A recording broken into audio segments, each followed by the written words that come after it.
नमस्कार। ये एक पेन ड्राइव है, ऐसा पेन ड्राइव जो भारत का भविष्य तय करने वाला है। अब आप पूछेंगे कि पेन ड्राइव में है क्या?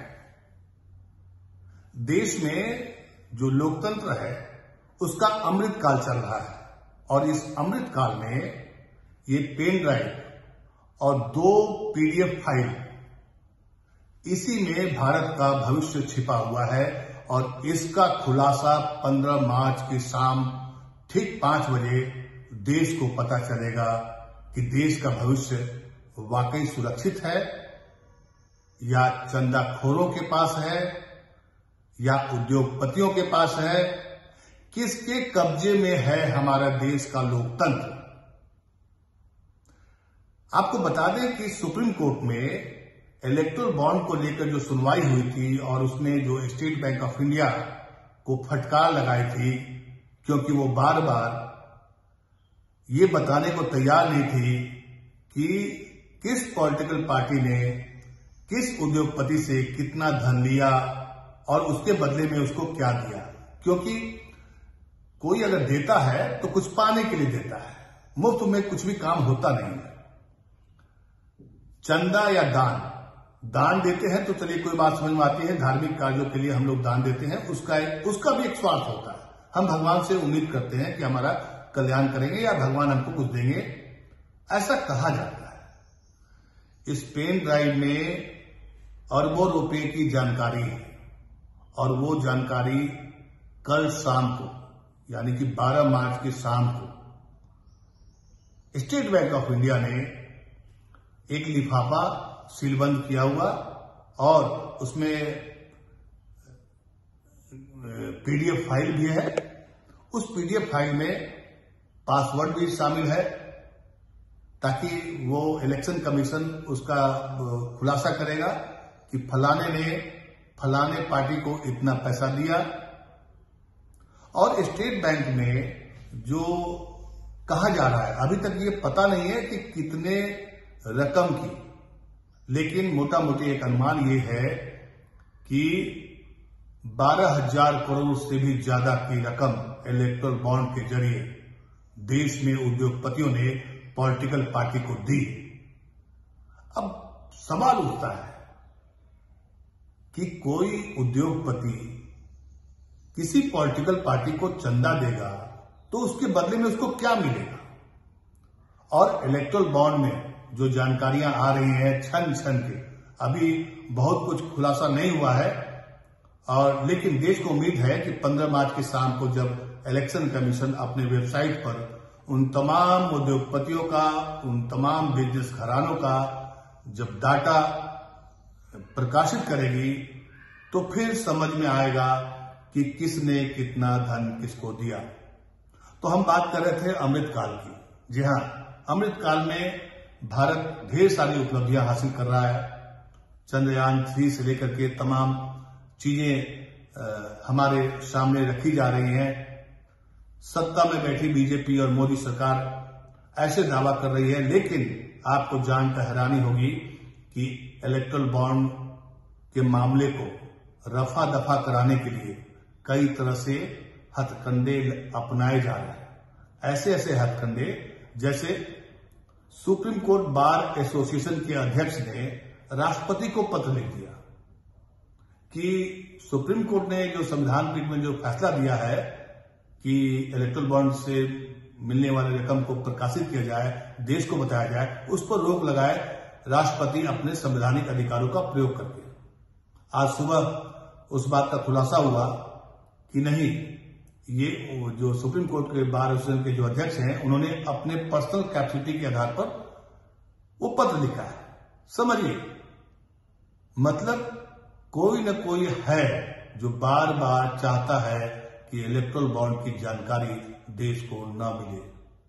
क्योंकि जब ये कानून बना था तब भी उसमें एक क्लाउज रखा गया था कि ये गुप्त रखा जाएगा, और जब इसके बारे में आरटीआई डाला गया, लोगों ने सवाल किए, तो सरकार ने स्पष्ट कर दिया था कि नहीं, जो चंदा देगा उसका नाम जानने का अधिकार देश को नहीं है। और इसी बात को लेकर सुप्रीम कोर्ट में रिट दायर किया गया था और तमाम तरह के तर्क दिए जा रहे थे कि देश की जनता को ये जानने का अधिकार है कि आखिर कौन लोग हैं और किन की वजह से ये पॉलिटिकल पार्टी को चंदा मिलता है।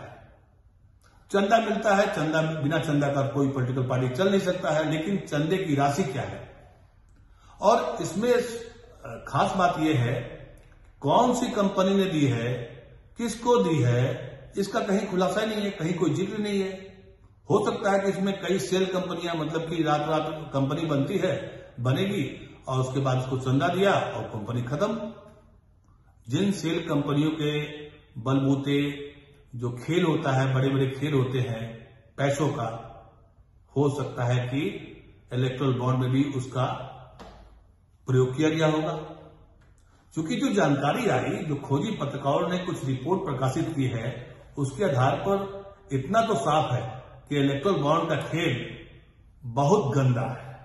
इतना गंदा है कि अभी हाल में एक रिपोर्ट आई थी, मैंने इस पर एक वीडियो बनाया था, आपने देखा होगा, नहीं देखा होगा तो आप जाकर देख सकते हैं।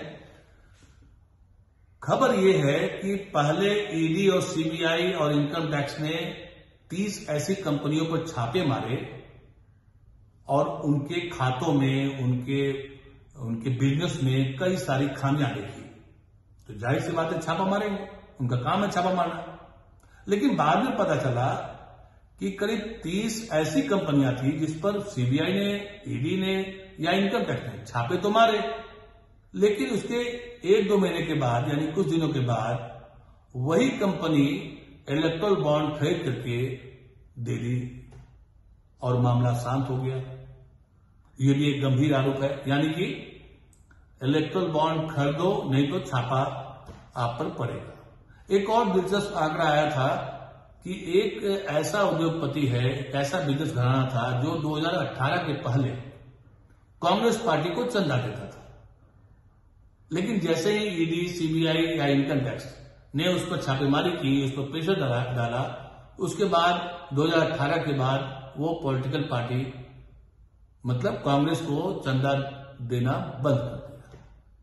अब नई खबर जो आ रही है कि कई ऐसी सेल कंपनियां बनाई गई जिसके जरिए इलेक्टोरल बॉन्ड्स खरीदा गया और एक खास पॉलिटिकल पार्टी, अब खास पॉलिटिकल पार्टी में तो बीजेपी का नाम आएगा क्योंकि सत्ता में वो है, उसे हर तरह की जानकारी उपलब्ध है, क्योंकि स्टेट बैंक ऑफ इंडिया के पास वो डाटा है। स्टेट बैंक ऑफ इंडिया के पास जो डाटा है उसको ईडी, सीबीआई या सरकार की कोई भी एजेंसी जांच के नाम पर चेक कर सकती है कि भैया आपने ये जो इलेक्टोरल बॉन्ड है किसने खरीदा है। जाहिर सी बात है आपको लीड मिल जाएगा, आपको सूचना मिल जाएगी, आप कहीं कुछ छापा मार सकते हैं उसके आधार पर। लेकिन विपक्ष के पास ये जानने का अधिकार नहीं है, या सरकार के अलावा किसी के पास ये जानकारी नहीं मिलेगी कि किसने इलेक्टोरल बॉन्ड खरीदा और किसको दिया। लेकिन स्टेट बैंक के पास ये भी डाटा है जो आज एक पेन ड्राइव में डाल करके इलेक्शन कमीशन को कल शाम को सौंप दिया, और आज एसबीआई ने जो हलफनामा दिया है, एफिडेविट दिया है सुप्रीम कोर्ट में कि हुजूर मैंने आपके आदेश का पालन कर दिया है। तो मैं ये बता रहा था कि ये खेल तो आपने देखा कि कैसे एक ऐसा तबका है, कौन हो सकता है जो बार बार इलेक्टोरल बॉन्ड्स के मामले को टरकाना चाहता है, उसको रोकना चाहता है, देश को जानकारी न मिले, आम जनता ये न जान सके कि हमारे पॉलिटिकल पार्टी के नेता किसके चंदे पर ऐश करते हैं। ऐश तो करते हैं क्योंकि आप जब चुनाव का प्रचार होता है तो आप देखते होंगे कि चार्टर विमान, चार्टर फ्लाइट, हेलीकॉप्टर, ये तमाम चीजें कहां से आती हैं? ये कि कहीं न कहीं चंदे की राशि से ही तो ये सब उस पर सफर करते हैं। और फिर लोकतंत्र की बात करते हैं, अमृतकाल की बात करते हैं, लेकिन अरबों रुपए की जानकारी इस पेन ड्राइव में स्टेट बैंक ने इलेक्शन कमीशन को सौंप दिया है। साथ में 2 पीडीएफ फाइल है एनवेलप में बंद करके। अब देखना दिलचस्प ये होगा कि 15 मार्च के शाम को या 15 मार्च तक कहीं कोई ऐसा खलल न पड़ जाए कि इलेक्शन कमीशन नहीं डालेगा। इसकी गुंजाइश भी दिखाई लगती है।